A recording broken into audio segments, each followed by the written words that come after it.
So we're fitting a jump saddle. Before I start fitting the saddle, I'm just going to make sure that the girth is slipped over the offside stirrup iron, so that when I pop the saddle on, it's not going to hang down on the opposite side and perhaps startle the horse. So I'm going to start quite far forwards on the horse's neck, in front of the wither, and then slide back.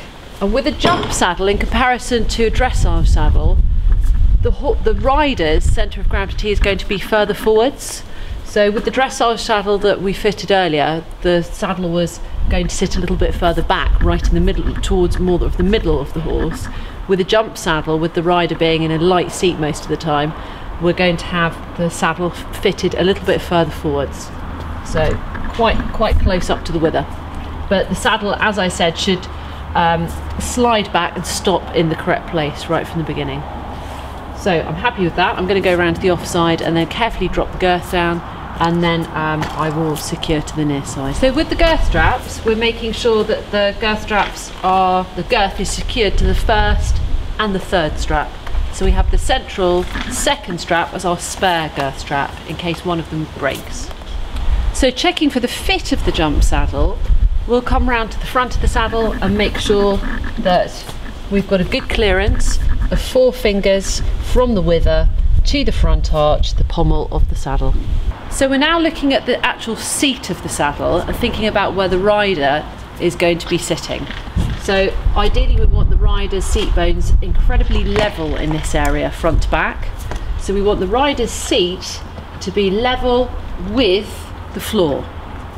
Okay, so the seat of this saddle is pretty much horizontal with the ground. To be quite critical, we would say that it looks as though it's ever so slightly sloping back, which means that the rider's weight on the back of the seat bones would be a little bit heavy, particularly in a jump saddle. So we're looking for, in the dressage and the jump saddle, for that area to be completely horizontal with the ground. We haven't got a rider on, however, so with the weight of the rider and with the girth a little bit more snug and the rider on, that the front part of the saddle could lower and we could end up with this area even more horizontal, so we need to bear that in mind.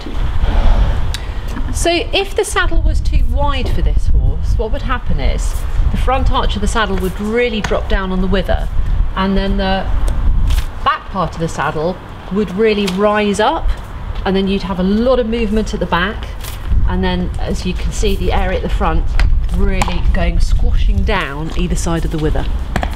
If we had a saddle that was too narrow for the horse, this is exactly what would happen. The saddle would be sitting very, very high up the front, and then you can see how the rider's weight would be forced back towards the back of the saddle.